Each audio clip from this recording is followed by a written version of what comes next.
This is an unboxing video game that just came from GMT. I haven't even checked to see what it is. It's like the olden days when you had to wait 4 to 6 weeks for something to come in the mail, and the anticipation was excruciating. In fact, it took so long sometimes you'd forget that you'd ordered it. Now it's 1 to 3 days. Let's see what we got. Battle for Normandy expansion and Normandy 44. Do I detect a theme? Now here's the thing, I don't have the original Battle for Normandy. I have The Longest Day, which I think is awesome, although the British do have problems against the Panzers and the SS in that game, I feel. But I thought it seemed like it was going to be hard to get this, so since the expansion was available, I got that, at least to get that under my belt. So I'm not going to talk about that. We'll talk about this, which I've never gotten before, and has gotten a lot of press, because Mark Simonitch is a talented guy. He's been making maps and games for a long time, and in fact, I have some of his earlier games. I think I've got The Legend Begins. I think that's him from Terran Games, which is actually a very favorite game of mine. So there's the box, and one thing I learned over the years is the cover art can be important to show the designer or the publisher or somebody's point of view. And here we've got American soldiers pinned down. There's a demolition guy. There's a couple landing craft pinned down on a beach. Although the camera is from the beach looking back. And I forget who the photographer was, but they only got a certain number of photos. It's interesting. This game covers just June 6th to June 27th. When the British and Americans, I suppose the British had a shot at Villers-Bocage. But what the Americans maybe could have pushed off of Omaha faster. But the heavy hitting by the Americans would seem to me to come later when you've got the Cobra. Here, so we've got this. It's a nice picture. It's just the Americans, no British or Canadians there. And I think it's funny these are here from the days that you would buy off the shelf. Showing the map. There's a lot of information here showing counters, American counters, British, Canadian, Wehrmacht. You can tell something's going on because of the color coding. We've got a Sherman tank. Actually, that looks like a M476, which I don't think those started arriving until mid-July. I think there were some on hand for Cobra in the 2nd, 3rd Armored Division. But they definitely, I don't believe they arrived in this time frame. I think the Americans would have liked to have them since they didn't bother picking up the Fireflies when the British had that idea. Chauvinism gets our men killed. Now, when I look at this, I'm always interested in several things. Map scale, time scale, unit scale. And it's got it here. He's got it right here. Mark does. Time is 1 per day. The map is 3.8 kilometers. I suppose someone could turn it into miles. The units are battalions and regiments or brigades, which I guess would be the British.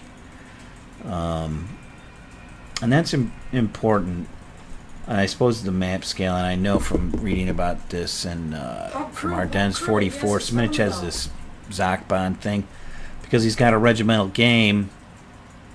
And in Civil War games and linear games, they'll maybe have extension units where you're not going to extend your unit. So in effect, it's the unit's extended through the Zachbond. And you could make an argument that's done, through fire or heavy weapons. But as a practical matter, people then stack up their units instead of spreading them out, which is the way they actually were. So we go into it. We've got, oh my God, the thank you card. I've talked to these people over the phone from time to time. Very nice. Rulebook. GMT rulebooks are freaking awesome. Especially more recently, the colors. layout. This doesn't even look that complicated. Very similar to our Den 44. Guys, there are more randoms here. Also, thing I look at is the tables. What kind of tables have they got? They have the invasion table, the DD table, right? I'm sure on the American beaches things suck. Actually, it looks like there's just one table. I think the British had a much lower loss rate. Certainly that's true for the airborne drops as well, I believe. So we've got a special table for that. And we have different tables for the invasion beaches, which I suppose is a simplification. Turn sequence. Of course, more modern games can use asymmetrical turn sequences to show different countries' capabilities. And by the time you get to World War II, you've got a reserve movement phase for the Germans. It says the Allied is identical except the Allied. So I guess maybe there is a reserve phase because the fact of the matter is because of radio communications and motorization, you could react to the other players' moves or the other army's moves to a degree. They couldn't just line up and keep going. So this is really nice looking. We got a scenario card for Cherbourg. A lot of Normandy games like to do that Cherbourg scenario. Of course, the big decision for the Americans is: do you go for Cherbourg, cut the peninsula, or push out? And because we know, Cherbourg, although it might be an objective in the game, because of the demolitions the Germans did, and I don't know if you can shorten that time period, didn't really pay off. So you could make an argument maybe you should go for Carrington and beyond first, and then Cherbourg. Hard to know. So we have the at start. Of course, we have the 21st Team Panzer. Curves is here. Guys, Team Curves is on the boss. That's a really nice looking card. Team Curves is on the We've got the 352nd Division in battalions. It's kind of like in our Den 44, where the 28th Infantry Division is in battalions, and some of the 106th, and I guess some of the 99th. It gives you small units to pick off, and also more accurately reflects their dispositions. What was it? But that's kind of limited. Naturally, the new thing, of course, they have the tank battalions, I think, guys, and infantry regiments. Guys, Troy is at the plate. The one thing is, I'm assuming this is a very similar system. Miniatures. But these are great looking cards. Not at all like the longest stay cards, which go on. I have a lot of units. We've got nice stiff cardboard. They're beautiful, fun to hold. I also like to look at the CRTs. It's looks like from Africa Corps and Stalingrad in the 1960s and 70s. 3-to-1 is probably going to be okay. Well, even here, if you get a 1, you're still going to push them back. You only lose 1. This would be A. The first, a 1 on 3-to-1 would be A eliminated. That sucks. What do we got? Reinforcements. When I look at the units, in every game, if you know a little about it, there's always those key units, either because of their quality or their lousiness, because of their position on the field or the time that they were there. Is it the Imperial Guard at Waterloo or the British Household Cavalry at Waterloo? Is it, the Panzers of Army Group North or Center, or the 15th or 21st Panzer in North Africa? And here, for instance, 2nd Armored shown in 3 combat commands. 3rd Armored, same thing. And I like just compare them to Well, 17th SS was on their side, on that American side of the battlefield. And he had chests on him. He had oh, that's chests on 12th him. SS. The Panther Battalion, Panzer Yeah, IV two, yeah, Battalion.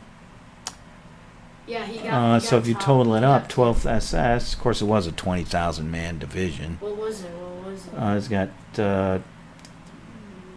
God, Right. 19, Who else 29, would like 32 factors in it to 21 for the 2nd Armored, which is the two biggest armored divisions. I miss Canada. The thing I always am a little disappointed with the presentation of 12th SS, and I don't know if it'll happen here, is the reason it's powerful is it was a big division. It's almost twice the size of a light American division, 20,000 men to 10.